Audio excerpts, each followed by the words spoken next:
Hi, OWN family. I'm Ashley Blaine Featherson-Jenkins, host of the OWN original podcast, Trials to Triumphs, and you're watching OWN's 20 Questions.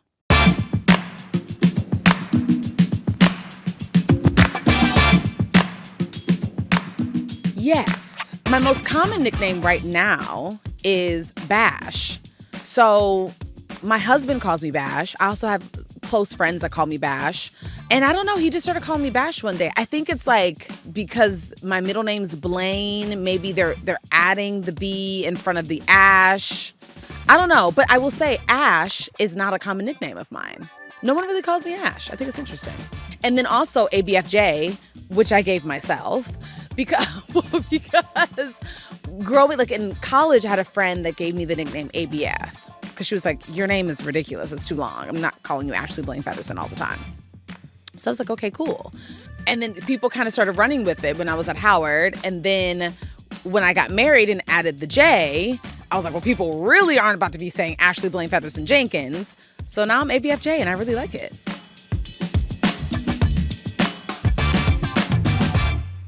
Love your body. That's like the number one advice I would give my teenage self is love the body that you're in. Don't be so critical of yourself. It's keeping you healthy. You have breath in your body. Your limbs are moving. Like it's your body is such a gift. And I think that if I internalized that and knew that as a teenager, I would have been much better off as an adult. You know what I mean? I would have had a much better body image in my 20s and 30s if I felt that way about myself as a teenager.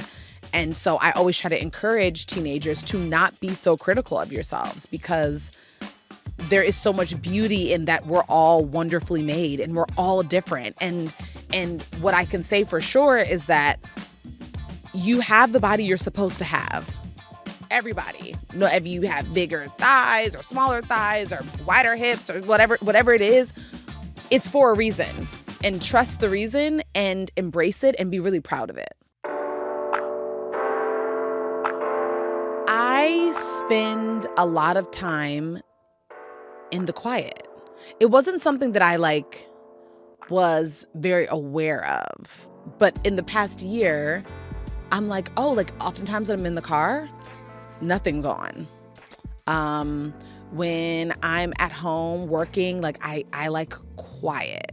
I don't have music. I don't have the TV on. I like stillness and peace and quiet.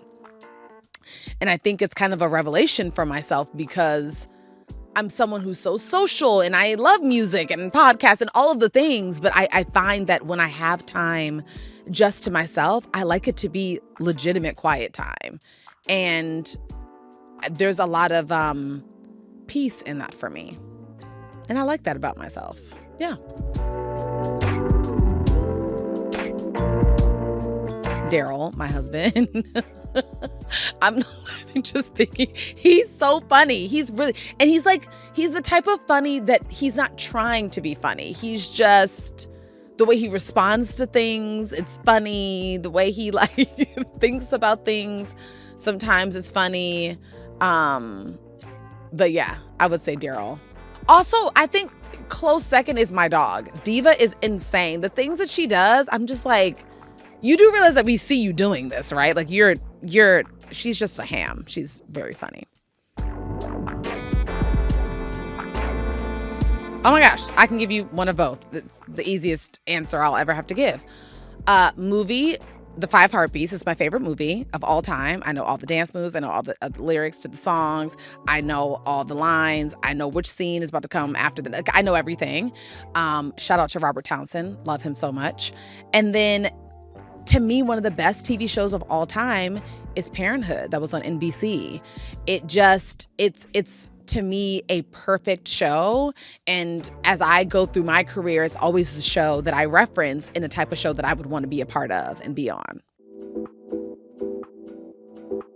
Oh man, the most pivotal moment. since I was a little girl, I was always like, I'm going to go, I'm going to move to Los Angeles and be an actress. I never had a plan B. But I think that once I graduated from college and it was time to like make that dream a reality, I was faced with, but how? Like, how can I afford to move from Maryland to Los Angeles, start this career at 21, 22 years old? I had just turned 22 when I moved here. I hadn't been 22 for 2 months. I could not see the how. I knew what I wanted and I could see where I would be, but I didn't know how my inception would begin. And so I would say the most pivotal moment was my god sister, Darren, who was living out in Los Angeles at the time, or in the Los Angeles area. She was getting her PhD. She was like, you can just come stay with me. And I was like, wait, what? Like didn't bat an eyelash and was like, you can stay with me until like you figure it out and get on your feet. And so that was truly my first yes. And it was an easy one. It wasn't one that I even had to ask for. It's not even like I came to her with a proposal and was like, would you mind if I stayed with you? She overheard me talking about wanting to move and not knowing how during the Christmas of 2009 and gave me my first big yes. And I think this has been the foundation for why I'm still here almost 13 years later. I remember before I moved and after I moved, people were always calling me so brave. And I thought it was odd. I was like, what am I doing that's so brave? And I think I didn't see it as brave because it just was. It was the only, I didn't feel like I was taking this major leap of faith. I felt like I was just doing the next thing that I was supposed to do, or that I was destined to do. And I didn't realize that I think some people saw it as brave because so many people want to do what I did and feel like they can't. But I never felt like I couldn't. I just needed to know how. And so in retrospect, I'm able to acknowledge that in a lot of ways, 22-year-old Ashley was very brave. And, moving 3,000 miles away from home and not batting an eyelash with a one-way ticket and no money, that is a very brave thing to do. But I always want to encourage people that we all have that in us.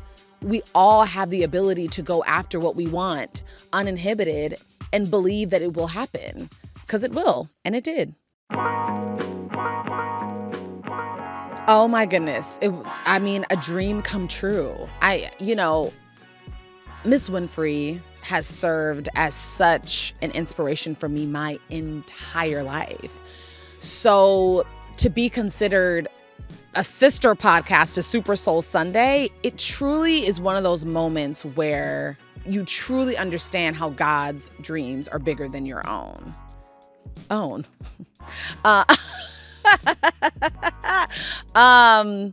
Yeah. So I remember when, because it was a long journey of pitching it and figuring it out and seeing if it was a good, it was almost a year-long process. And I remember when, it was Zoom, nobody, I didn't even meet a lot of people on my team, now on the team for the podcast, months and months and months and months.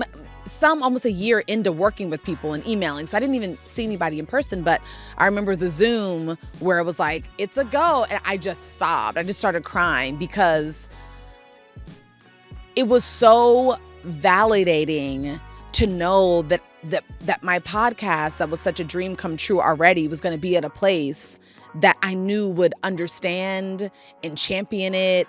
And that the path that had already been laid out for me was golden and shiny and wonderful. It was such a special feeling that I feel like I just will always have bottled up. But in addition to that, it felt right. It felt like, of course, this is where I'm supposed to be. I didn't have imposter syndrome. And I love that Miss Winfrey always talks about, she doesn't have imposter syndrome, and neither do I. I felt like this couldn't be a better fit, and I'm really excited to make everyone proud. And I hope that I am. I created the podcast that I wanted.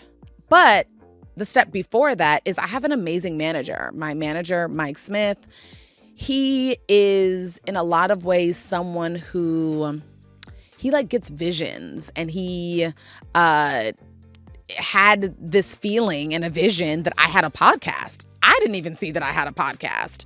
And he truly called me one day and was like, hey, so I think you should start a podcast. And I was like, Mike, that's insane. Who's going to listen to my podcast? And also, what is it about? And it was like, you know how on TV shows or in movies, people will have conversations on the phone and then someone just hangs up and you're like, that's not how anybody talks in the real world. That's how that conversation went. I was like, Mike, what is it about? And who's going to listen to it? And he was like, I don't know. Figure it out. Click. And I was like, whoa, that was so cryptic. I'm like, what do I do? But I did. And something about we're connected in a way where when he said it, although it wasn't something I was thinking about, I was like, there probably is something to that. I had already been someone who was, it was a big part of my platform is using my voice for influence and for good. I do a lot of public speaking. I'm always saying that, my career, I always wanted to feel like a love letter to Black women. So it felt like, well, of course, all of this could be combined into a podcast. And again, that's what then propelled me into, okay, well, let's just create what I want. And I'm always looking for a source of inspiration, whether it's in a book, a podcast, a TV show, a movie, a conversation with a stranger. It doesn't matter where it is. It's every day I need some sort of inspiration. And so to think that I could create something that could be that for people all around the world, I jumped at it. And I really am, I basically charted out exactly what Trials to Triumphs is now in one day and made a deck, made a pitch for it. And a couple years later, here we are. My favorite part of hosting Trials is the inspiration that I get and how magical it always is. Every single time someone says something that takes my breath away, catches me by surprise, makes me cry, gives me a tingly feeling all over every single time. And I think that that's the power of connection, of human connection. It is, if you allow it to, it can always give you exactly what you need. And I also realized that by hosting Trials that I'm a vessel. As much as I get from it, I am making sure that it goes out into the world so that even more people can get it. It's reminded me that that's a huge part of my purpose. It's why I'm here. It's a way that God has chosen to use me during my time here on earth. And I just feel incredibly honored to have such responsibility, because it is responsibility. And I don't shy away from that. And again, my prayer is that I am doing myself, doing our guests, doing the network, doing Miss Winfrey, and doing our audience justice and honoring them in every way that I can. Oh, easy. Miss Winfrey. So actually, no. It's actually better. I want to do Oprah and Gayle. I want them both. I just think we would have the greatest time. I think it would just be a whole key. I would get all the tea. They would get all of my tea, obviously. I don't know. I just think, because the other thing about me is that I love friendship. It's one of my favorite things to play on screen. It's one of my favorite things to talk about. If you know me, you know that I don't play about my friends and they don't play about me. And so I just think that their friendship, that their sisterhood is so beautiful and special.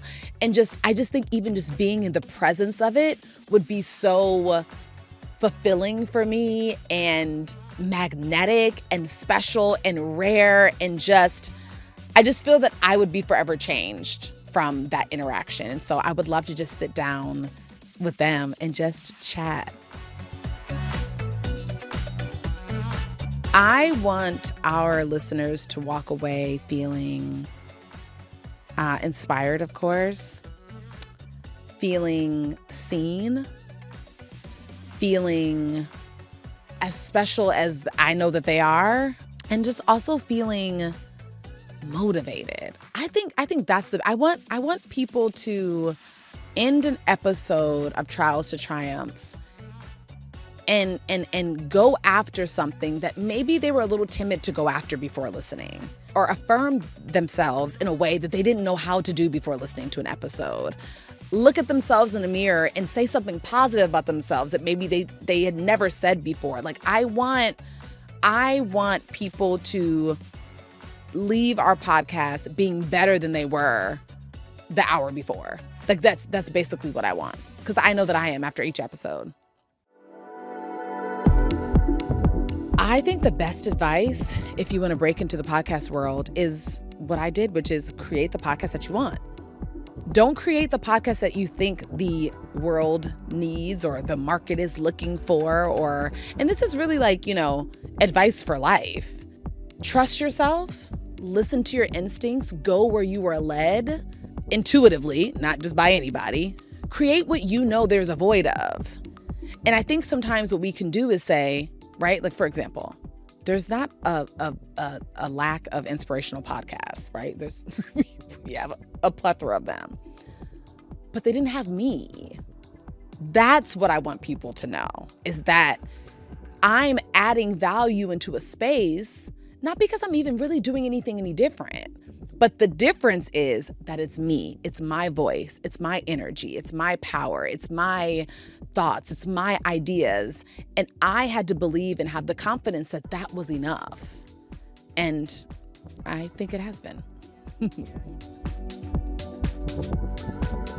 I think continuing to lean even deeper into the one-of-one thing and the magnitude of that, the beauty that no one else is walking on this planet, that's me. And having the understanding of that, what can I do? How can I take that knowledge, that understanding, really internalize it and walk very confidently in that, and be the best human being possible and give as many offerings as I can to the world? That, I think, is what I want to own. And when I think of owning that even more than I am now, the possibilities for my life are endless. And that's the type of life that I want to live. No. I can tell you one that I want to stay. High-waisted pants. They need to stay around forever. That's my answer. I always love to sing Part of Your World from Little Mermaid at karaoke. I know, and people are always like, a slow musical song? Really? That's what you're going to do? And I just be in there singing like I'm Ariel. Yeah.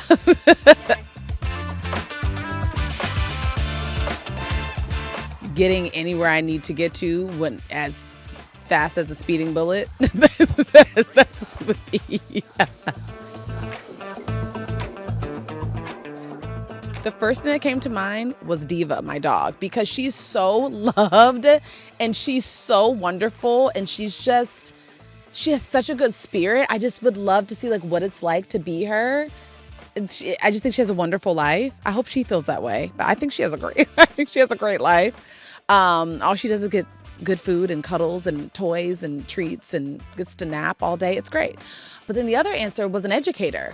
And, I come from a long line of educators, of teachers. The women in my family, that's what we do in various forms. But I kind of feel like in some ways I already do that. But yeah, I would be like a professor of some sort somewhere at a cool college.